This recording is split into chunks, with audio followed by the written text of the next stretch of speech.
desde então, né? E pretendo ficar, se ninguém me mandar embora Graças daqui. A Deus, Graças a Deus. Nosso caminho. Graças a Deus que vocês apareceram no meu caminho, viu, gente? Que foi bom.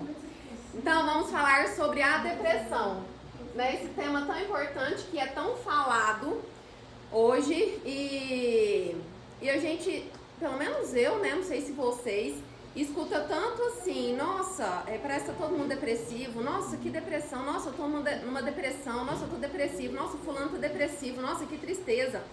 Parece que, né, tá todo mundo assim depressivo e realmente a gente tá vivendo uma pandemia, né, uma pandemia de transtornos psiquiátricos, igual eu falei de uma outra vez.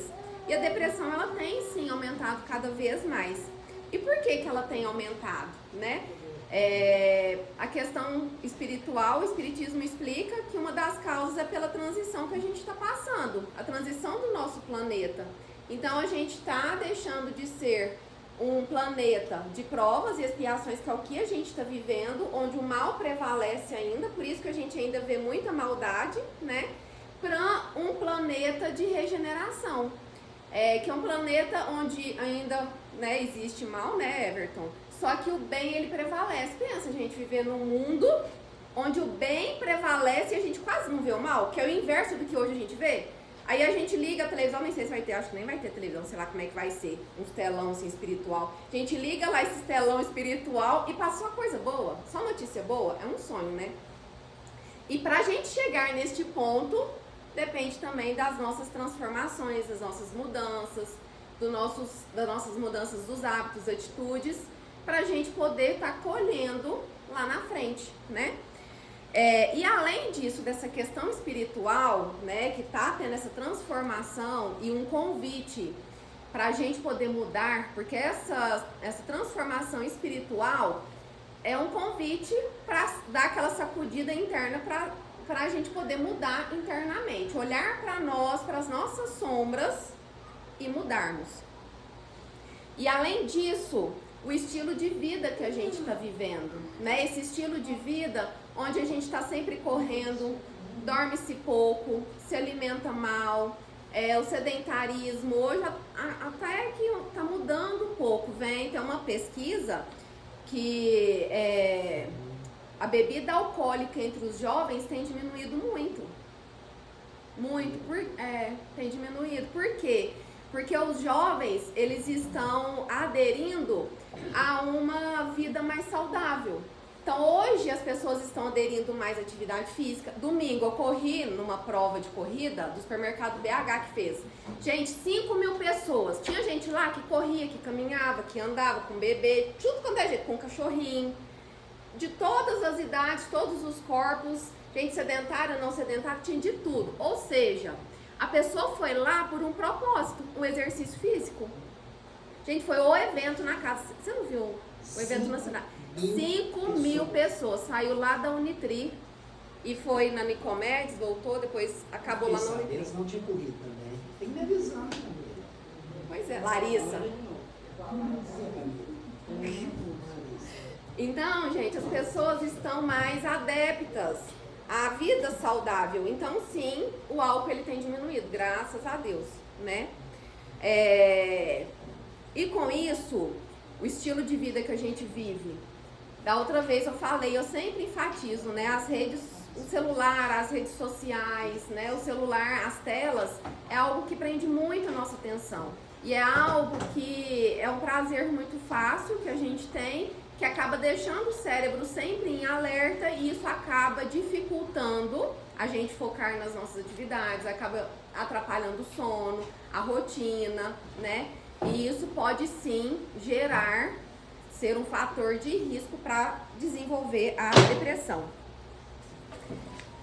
E outra coisa também, hoje em dia, com a tecnologia que tem aumentado, os contatos entre as pessoas, não sei se vocês aqui percebem, tem diminuído muito. Antigamente, que não é da minha época, da época, acho que dos meus avós, ou cidade pequena ainda tem isso, não sei se aqui, eu acho que aqui ainda a gente vê muito, as pessoas, as vizinhanças se relacionando. um vizinho na casa do outro, né, conversando na rua. Aqui, vê isso? Muito pouco, né? Então, cidade pequena também é raro isso ver. Mas antigamente isso era mais fácil de ver, né? As pessoas interagindo mais. Hoje cada um fica no seu mundo, não é? E também porque, por conta do perigo, a gente tem medo de sair, medo de ficar fora ali na porta de casa, né? Acontecer alguma coisa. E aí acaba aumentando as desconfianças com as pessoas, né? Será que essa pessoa é boa? Será que eu posso confiar em conversar? E isso faz com que a gente vai se isolando cada vez mais. E nós somos seres humanos, pessoas que precisamos da convivência disso daqui, de estar em grupos, de estar se relacionando. Porque através dessa relação que a gente desenvolve as nossas virtudes. A gente só consegue fazer caridade se a gente estiver se relacionando com as pessoas, fazer com o outro, né? Comigo e com o outro. E enquanto eu faço com o outro, eu estou fazendo comigo também. E aí, gente, quais são as características, né, os sinais da depressão? Primeiro, a depressão, ela é um estado de desarmonia da alma. Então, ela é uma doença do espírito. Ela não é da carne, do físico. Então, ela é do espírito. Por isso que dói tanto. Por isso que deixa a pessoa tão incapacitada. Porque ela é uma das doenças mais impactantes, que mais incapacita no mundo. Então, é uma das que gera mais afastamentos, atestados e afastamentos no trabalho, de tão sério e grave que é. Porque a pessoa, ela chega no ponto dela não conseguir fazer as atividades, né? E o extremo é ela ficar acamada mesmo, de chegar no extremo. E toda depressão tem a parte de obsessão. Então tem uma questão espiritual, que é a obsessão. O que é a obsessão?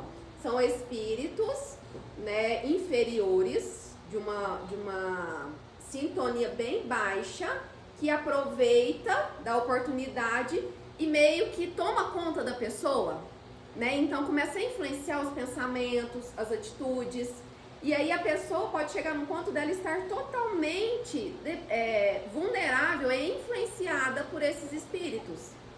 Então olha o tanto que é sério isso, né? E aí quais são os sinais? Incapacidade de sentir prazer pela vida. A pessoa vai perdendo esse prazer pela vida, a vida vai deixando de ter sentido, né? De existir, vai perdendo a esperança, falta vontade de viver. E aí a pessoa fica naquela insatisfação muito grande em viver pela vida. Ela não é detectável em nenhum exame de sangue. Nenhum exame de sangue vai falar que você tem a depressão. Então, por isso que ainda existe muitos preconceitos, porque é muito fácil, eu vou lá no médico, faço um exame de sangue, aparece que eu tenho uma diabetes, por exemplo. Aí eu vou tomar um remédio e aí eu consigo ver pelas taxas lá se está controlável ou não. Agora, a depressão não. Não tem como, né? Não tem nada físico. Então, acaba sendo mais difícil. Como você disse que existem muitos afastamentos, Larissa, deve haver também muitas pessoas querendo fraudar, se dizendo depressiva. Ah, tem. Isso acontece? Ah, acontece com todas as doenças, né? Pois é, mas como você falou, determinadas doenças você pode constatar fisicamente, clinicamente, através de exames. A depressão não tem como, não é? Então, aí tem que às ser um vezes profissional. muitas pessoas com depressão não são consideradas com depressão, certo? Uhum. E às vezes quem não está com depressão, nada, se for um bom ator, né? Uhum. Exatamente. Acaba levando. Exatamente. Por isso que o médico tem que ser muito competente para observar os sinais, né? Você consegue perceber quando a pessoa está num estado mesmo? Ah, precisa de muita conversa, né? Porque eu não- Só depois de é. várias sessões que você consegue constatar? Tem que ser. Porque senão eu acabo entrando num julgamento do que ela está mostrando numa primeira sessão. Em uma horinha só. Não tem como conhecer a pessoa em uma horinha, né? A pessoa na primeira sessão, ela é sincera nas coisas que ela fala? Depende, muitos sim, outros não. Mas às vezes ela não é sincera porque ela não quer. Porque a gente tá o tempo inteiro vestindo máscaras. Então acaba que eu chego, às vezes a pessoa chega com uma máscara que ela nem sabe. E aí a gente vai cutucando e vê que por trás da máscara tem tanta sombra, né? Você não falou que uma mulher lá falou só coisa boa dela, você falou, agora me fala quem é a... Quem é... Agora me fala suas sombras. Suas sombras. Suas sombras.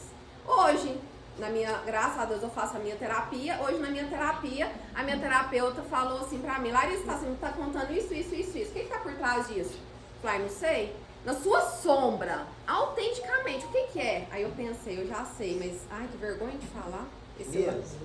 Essa sombra minha. Você vê?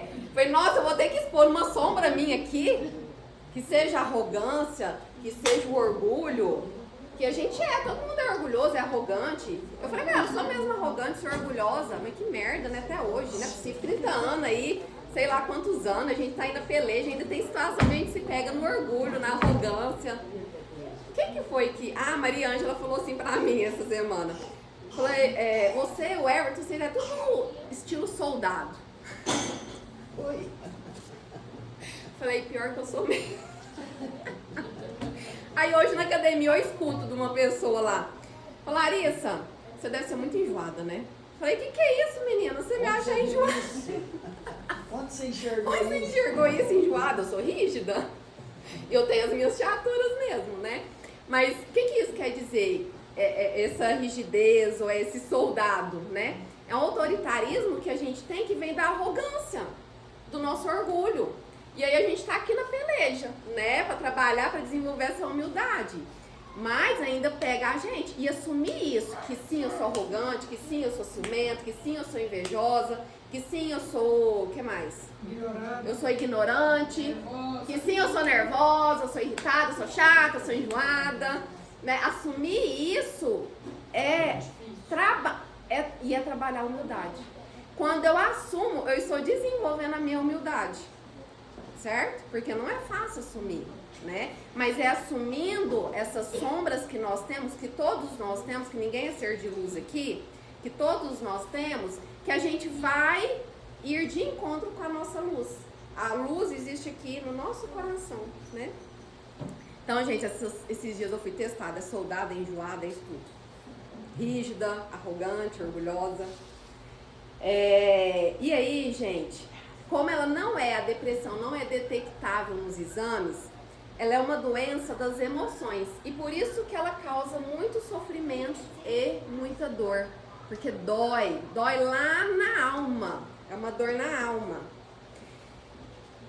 E ela, infelizmente, ainda é muito pouco compreendida. E é onde a gente acaba escutando alguns comentários preconceituosos. Isso é frescura, isso é falta do que fazer, isso é falta de Deus, é falta de fé, é falta, sei lá, de você fazer qualquer coisa, preguiça, né? Preguiça, não quer ir trabalhar. Então, existem casos e casos, né, que a gente precisa analisar. Mas a depressão mesmo, ela deixa a pessoa com uma falta de energia muito grande, a depressão mesmo. Porque além da questão da causa espiritual, tem uma questão biológica. Então o cérebro da pessoa, o cérebro está em desequilíbrio. Porque o nosso cérebro, ele está o tempo inteiro liberando várias substâncias aqui. Ele está o tempo inteiro trabalhando. É como se fosse vários choques aqui. E com isso ele está liberando um monte de substâncias. E aí essas substâncias começam a ser liberadas de uma forma desequilibrada. Não é bonitinho, certinho. O que devia ser menos, libera mais. O que devia ser mais, libera menos. Ou libera menos o que era menos. E fica tudo em desequilíbrio. Por isso a importância do medicamento para trazer o equilíbrio químico no cérebro. E aí, gente, além disso tudo, o sentimento de tristeza e vazio, que é profundo, que é muito grande.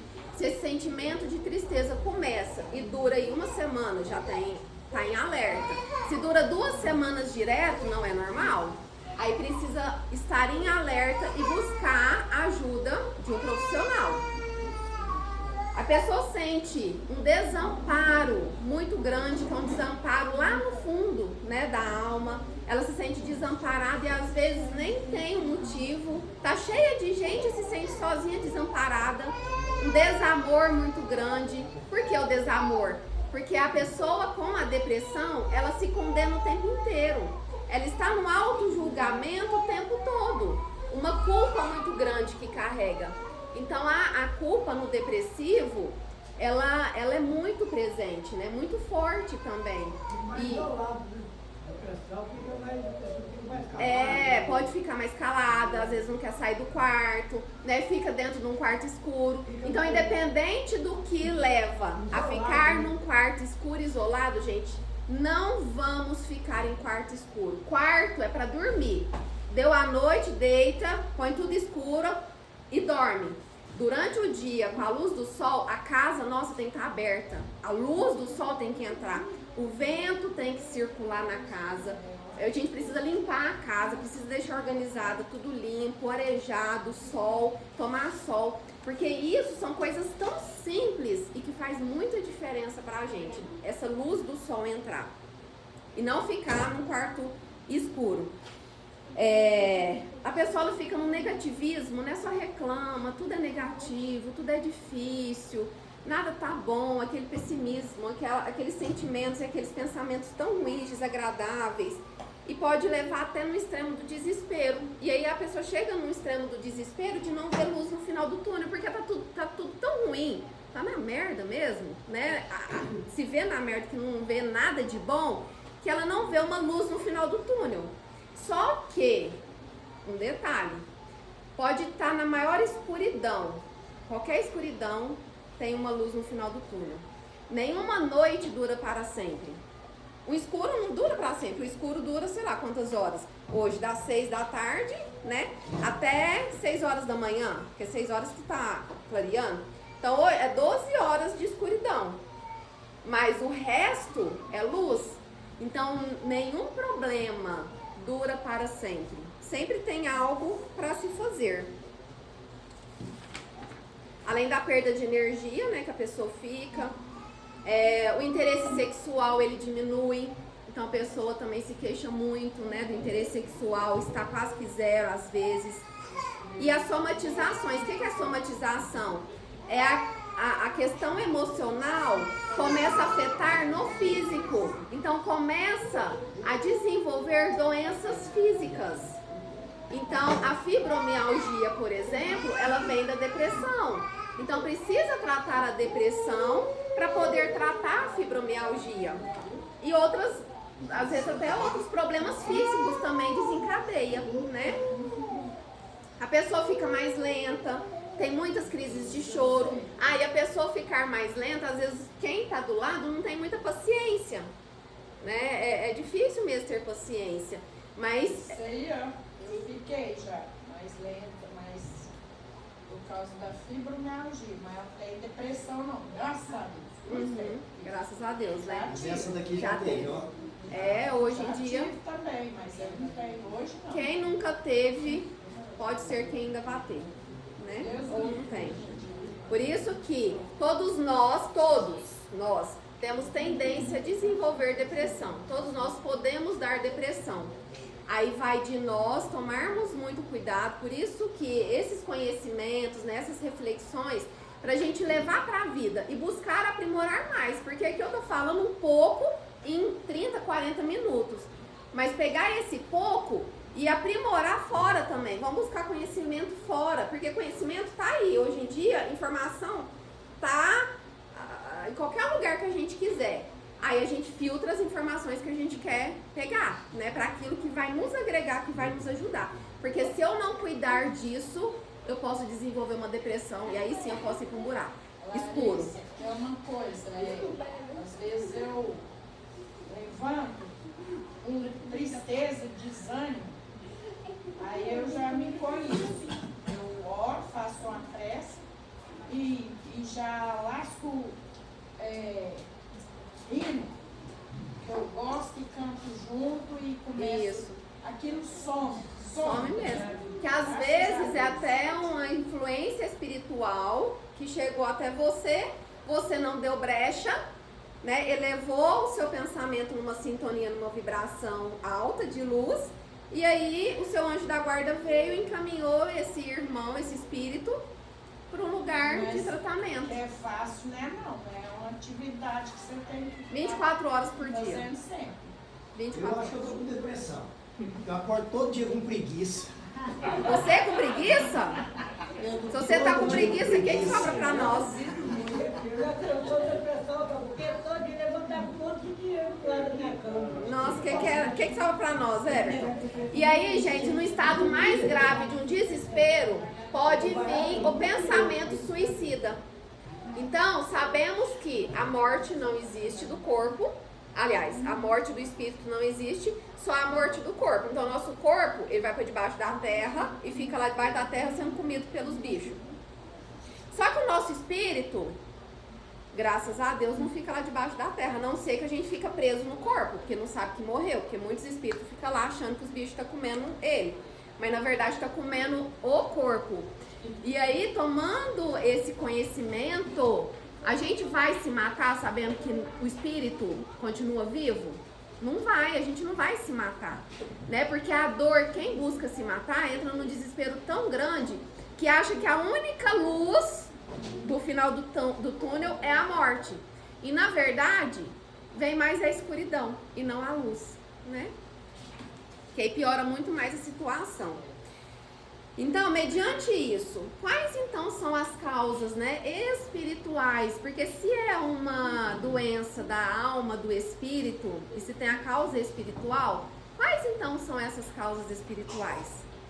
Aí fala, né, que a causa espiritual é a rebeldia que vem do orgulho que trazemos. Todos nós. Então, eu não falei antes que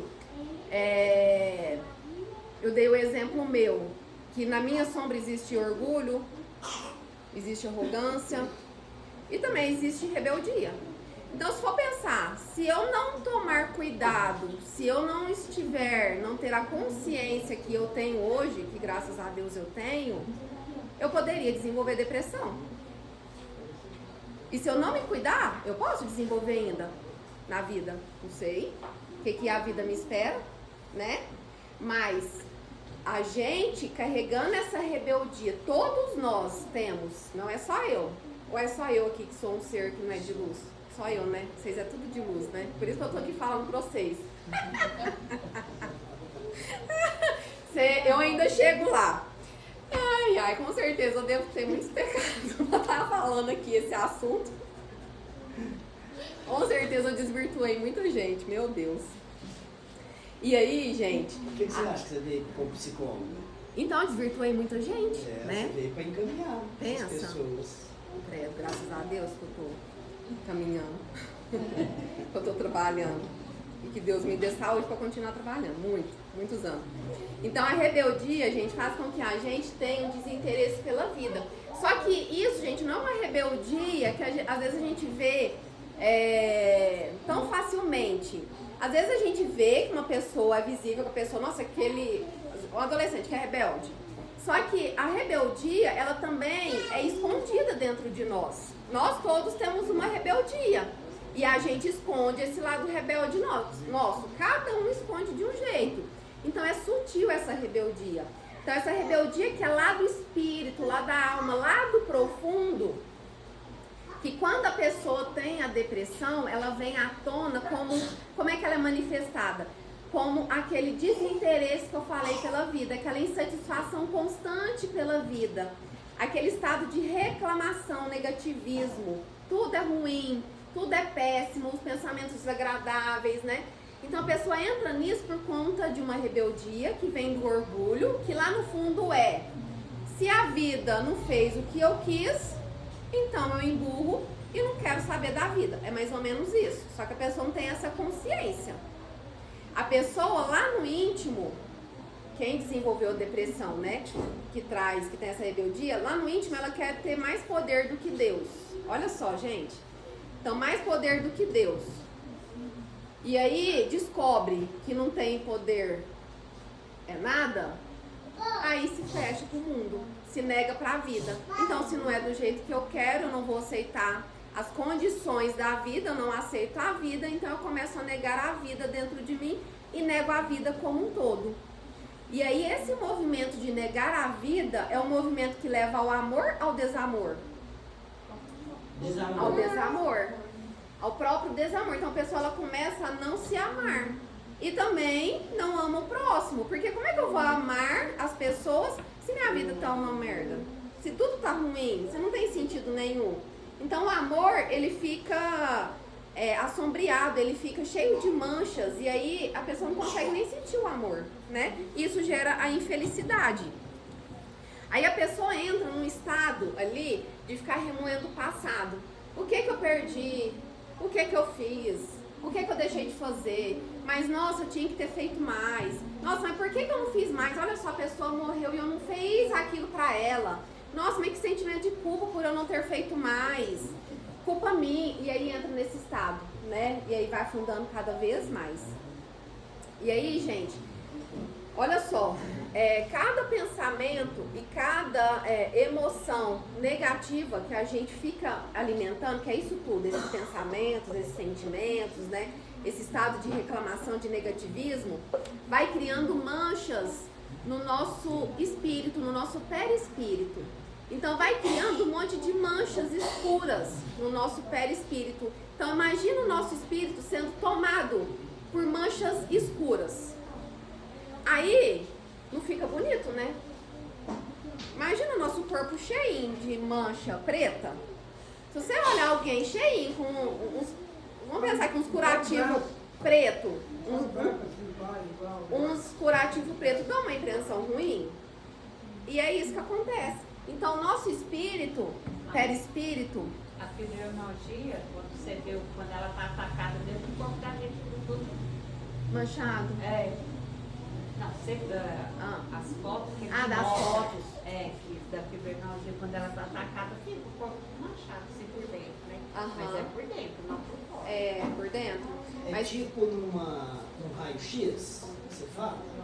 deve ser no ressonância, né? Aquele de imagem que entra na máquina, né? Que entra na Aí as máquina. fotos mesmo que a gente vê sobre um remédio, alguma coisa, mostra, parece que fica as magnéticas, né? Assim, aí fica as pontos. manchas. Porque é uma dor nos músculos, né? É no músculo, é nas juntas, no nervo. no nervo. Nos nervos. Parece que é no osso. Nos nervos. Pois é. Dói demais. Então, é isso. Então, só que essas manchas, elas ficam lá no nosso espírito. E lá do espírito vem pro corpo. Então, lembra que eu falei que primeiro começa no espírito e depois vem pro corpo físico? Então, toda doença, ela começa no meu espírito. Qualquer tipo de doença. E depois vai pro físico. Então é do espírito, aí vem para o emocional, porque aí as minhas emoções, a minha mente começa a dar os sinais e depois vem para o físico. E essas manchas a gente carrega de outras existências também. Então vem várias existências que a gente vai vivendo e carregando todas essas manchas, todas essas doenças, todas essas dificuldades, né? Todas essas sombras, esse lado negro que nós temos e também as luzes, as virtudes, a gente carrega a existência e cada existência a gente vem, né? Como se tivesse uma mochila, eu imagino, uma mochilinha aqui nas costas que a gente vai carregando. E aí cada existência cabe a nós ir aprimorando essas virtudes, porque à medida que eu vou aprimorando as virtudes, essas manchas elas vão sendo limpadas, igual aqui, ó. Elas vão sendo limpadas. E vai ficando limpo o meu espírito, o meu perispírito, né? E aí, como então, né, eu faço essa limpeza dessas manchas?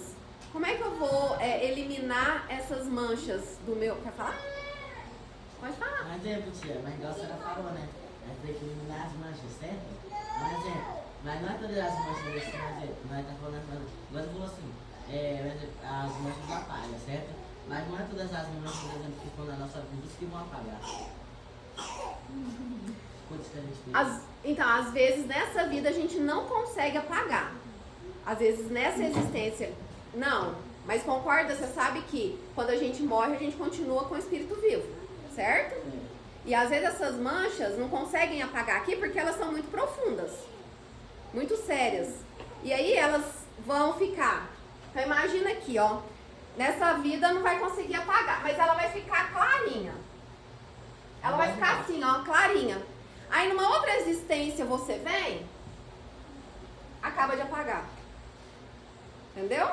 Então, o que a gente pode fazer? Eu não sei se as manchas que eu carrego, todas vão ser apagadas. Mas se eu trabalhar eu mesmo aqui dentro, eu posso deixar elas fraquinhas, quase apagada, para na outra existência que eu vier, acabar de apagar. E aí como que eu faço isso? Desenvolvendo as virtudes que Jesus nos ensinou. E quais são essas virtudes? Perdão, o amor. Então, o amor é o que engloba tudo, né? Então, é eu aprender a me amar. A vida pode estar horrível, eu posso ter pessoas no meu lar que não gostam de mim, que faz mal, mas é eu ir buscando formas de eu sentir esse amor. Quem é a pessoa que eu sinto que me ama? Onde que eu me sinto amado ou amada? Quem são as pessoas que eu amo? E vamos exercitar isso. Vamos praticar isso e vamos expressar esse amor pelas pessoas que realmente a gente ama e que nos amam, né? Em primeiro lugar. E aí depois disso, a gente começa a exercitar o amor por aquelas pessoas que às vezes a gente não tem tanta afinidade, que é mais difícil. Mas primeiro a gente vai exercitando esse amor por si, buscando aquelas pessoas que nos amam pra gente se sentir amada, porque somos seres que precisamos nos sentir amados, precisamos nos sentir amparados, protegidos, porque isso ajuda na nossa saúde mental e espiritual, né? Isso são fatores de proteção para não desenvolver doenças. Então é buscar esses meios de amor, amparo e proteção, para aí a gente conseguir fazer isso com o próximo. E além do amor, né, que a gente falou do perdão, da paciência, da humildade, igual eu falei, quando a gente assume o que de ruim a gente tem, eu estou exercitando a humildade. Quando eu assumo, não na arrogância ou no orgulho, mas na humildade. Nossa, meu Deus, eu sou assim, eu tenho essa falha. Nossa, eu falhei. Nossa, eu estou com essa dificuldade, essa limitação. Me ajuda, meu Deus, me ajuda, meu Pai, né, a passar por isso, a eliminar isso, para que eu consiga desenvolver a virtude, às vezes do perdão, da tolerância, da paciência, da serenidade, da calma, da tranquilidade, o que mais? Da humildade, o que mais? Da compaixão. Essa vida tá bom. E como que a gente faz isso, de desenvolver essas virtudes? Através do autoconhecimento, porque é só eu me conhecendo que eu vou saber o que eu tenho para mudar. Se eu não sei que eu sou chata, enjoada, soldada, autoritária, ou arrogante, ou invejosa, ou ciumenta, ou brava, ou tímida, ou passiva, ou submissa, se eu não sei isso tudo, como é que eu vou transformar isso em mim, né? Então eu preciso conhecer para eu conseguir me mudar, para eu conseguir me transformar. Então é um processo de autoconhecimento e autotransformação. E com isso vai desmanchando, desfazendo essas manchas, até a retirada completa dessas manchas, para a gente poder nos libertar das doenças como um todo. Então, é um exercício constante, gente, o tempo inteiro. A gente buscando ser aprendiz, a gente buscando aprender, porque a gente vai ter 100 anos, vai estar lá, gaga, às vezes até com amnésia, com demência, mas nunca que a gente nunca perca a vontade de aprender, né? Qualquer coisa, dentro das limitações de cada um, mas é também ir superando as limitações, né? Da gente ser um eterno aprendiz. Da gente exercitar muita gratidão. A gratidão, gente, ela nos liberta. A gratidão, ela é uma virtude, olha só, que nos gera a vida em abundância que Jesus nos ensinou.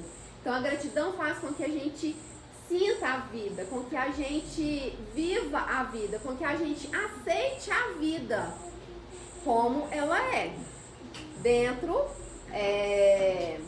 dentro das condições que também eu posso buscar para poder mudar e aprimorar cada vez mais. Porque eu aceitar a vida como ela é, não é estagnar, mas eu aceito a minha vida e aí eu vou buscando melhorar, aprimorar, crescer, evoluir, né? Sempre. Porque esse movimento de sair da negação da vida, de estagnado, de não fazer nada, da preguiça, a preguiça é outra sombra que carregamos. Sair da preguiça é sair da negação da vida, porque a preguiça é negar a vida, para ir pro lado oposto, que é viver a vida. E aí uma pergunta que todos nós precisamos fazer para a gente viver a vida, de crescer e evoluir, é: o que eu estou fazendo para contribuir com a vida, com o mundo? Qual que é a minha contribuição nesse mundo? O que eu estou deixando para esse mundo? Eu estou contribuindo com algo? Ou eu só contribuo reclamando? Ou eu só contribuo falando mal dos outros? Ou eu só contribuo ficando na preguiça, em casa, sendo agressivo, né? Então eu preciso contribuir para o mundo estar melhor e eu desenvolver o que há de melhor em mim também.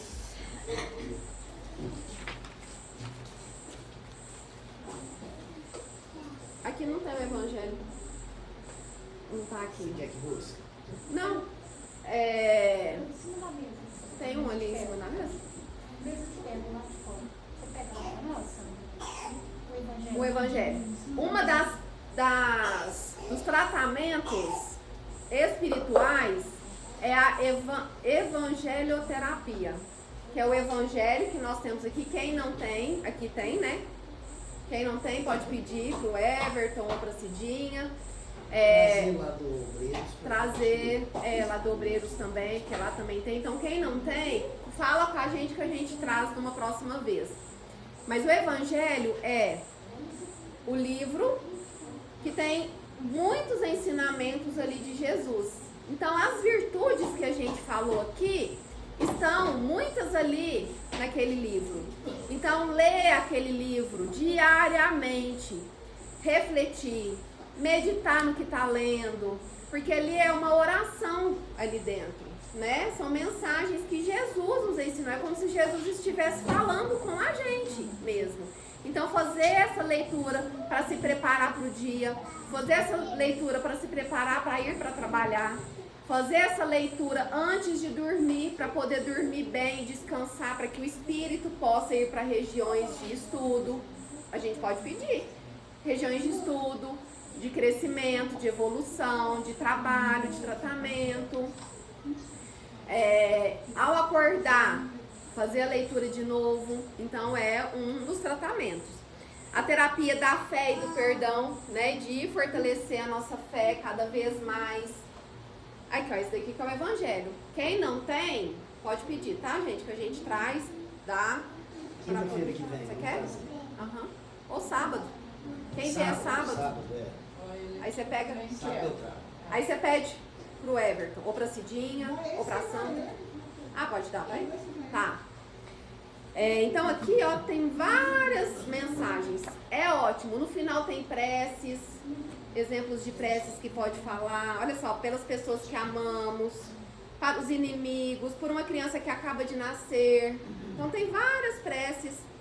Nossa, muito bom. A infelicidade, a melancolia, fala um monte de coisa aqui. Aqui, ó, uma aprendizagem.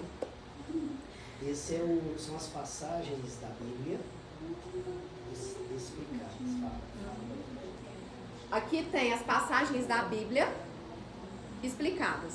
Então lá na Bíblia são várias as passagens, né? Jesus. De Jesus, através dos discípulos lá deles, né? E aí aqui tem as passagens com toda a explicação. Então fica muito fácil de entender. É muito fácil, né? Muito bom. E aquilo que eu não entender, a gente busca lá na internet para entender, lê de novo, lê de novo, lê de novo. Pergunta pro Everton, que ele sabe tudo. É ótimo para explicar. É uma enciclopédia ambulante. E é mesmo, que a gente pode aprender muito. Então quem tiver dúvida, suga do Everton, gente. Aproveita os ensinamentos que ele tem, né? Já tô te dando Aproveita que minha existência já está acabando, hein? Daqui uns 40 anos eu não tô aqui mais. E 40, sou 50 anos. Quer viver até 100 e poucos. A fluidoterapia, ai, engasguei, que é a água magnetizada. Então, quem traz a garrafinha pode pedir que seja depositado o medicamento. Quem toma água ali no final, a água está fluidificada, tem um medicamento. Então, isso é uma água fluidificada, né? Os passes também é um tipo de tratamento. Contato com a natureza, tomar sol, pisar na grama, contemplar a natureza, o céu, a lua, deixar o sol entrar em casa, igual eu falei. Medicamento, terapia com psicólogo no postinho, que a pessoa conseguir fazer é importante, junto com o medicamento. Exercício físico, estar se movimentando, não ficar parada. Se vai no postinho uma vez só na semana, fazer o exercício, faz caminhada todo santo dia, mas precisa exercitar, porque isso faz bem pro cérebro, e não é só pro físico. Exercício, movimentar o corpo, faz bem pra mente e pro espírito também. Eu vou na academia todo dia, né? Aí esse aqui, academia é coisa pra quem não tem nada pra fazer. Então é eu que não tenho nada pra fazer, mas não sabe de jeito nenhum. Mas aí vai de carro, vai no postinho, vai de carro, não anda perto. Mas lá eu faço, né? Mas agora você pode ir com ela pra academia a partir de hoje. A partir de amanhã, quer dizer. Então faz a caminhada na rua da sua casa. A bicicleta, isso, a Não, bicicleta. tinha que asfaltar, né? Tinha que asfaltar. Que pisar na terra não dá, não. Porque é importante esse movimento Não, vai demorar. pro corpo, isso é saúde. Exercício físico, gente, é saúde pro corpo e pra mente. A terapia do amor, que eu falei, né, da compaixão, e principalmente com você, reconhecendo os seus limites, reconhecendo as falhas, parar de se condenar, parar de se julgar. Então, ter a compaixão consigo, né? De ter aquele olhar amoroso. Fez alguma coisa que não gostou, que falhou, que fracassou, olha pra si e fala: nossa, eu fracassei, o que eu posso fazer diferente? E se acolha, se dá o colo, da mesma forma que você faria isso com o filho que você ama tanto. Então por que com o filho que você ama tanto, ou com alguém querido, né, que você ama tanto, você dá um colo, você dá um abraço, você demonstra o seu amor e não faz isso com você? Então a gente precisa fazer isso com a gente, porque isso é uma terapia do amor, que nos liberta também das doenças. Que horas? É 7h50, né, que termina?